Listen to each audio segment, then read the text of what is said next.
السلام علیکم دوستو ناظرین، آنے والی اقساط ڈرامہ جانثار کی بہت انٹرسٹنگ ہونے جا رہی ہیں دوستو۔ نوشیروان اور دعا کے درمیان بدگمانیاں بڑھتی ہی چلی جاتی ہیں دوستو، لیکن آپ کو اس سے پہلے ایک اور بات بتاتے چلیں، نوشیروان سے فرح کو ایک زوردار تھپڑ پڑنے والا ہے۔ جی ہاں، آپ نے صحیح سنا، کیونکہ فرح ایک پاگل لڑکی ہے جو اپنے شوہر کے ہوتے ہوئے کسی غیر مرد کے پیچھے بھاگ رہی ہے۔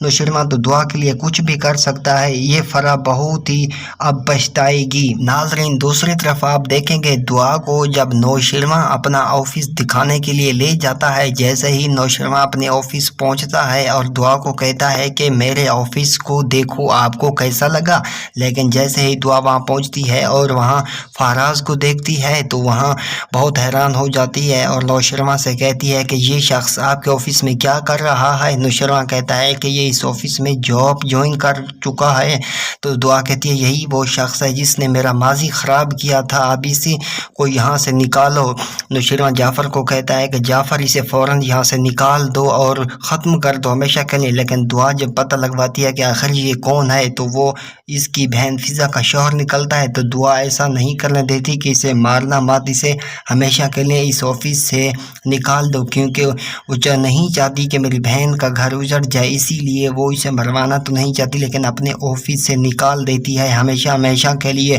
کیونکہ نوشیروان دعا سے بہت محبت کرتا ہے۔ دوستوں، آنے والے ایک ساتھ بہت انٹرسٹنگ ہے، ویڈیو اچھی لگی ہو تو ہماری ویڈیو کو لائک اور چینل کو سبسکرائب کر لیں۔ شکریہ۔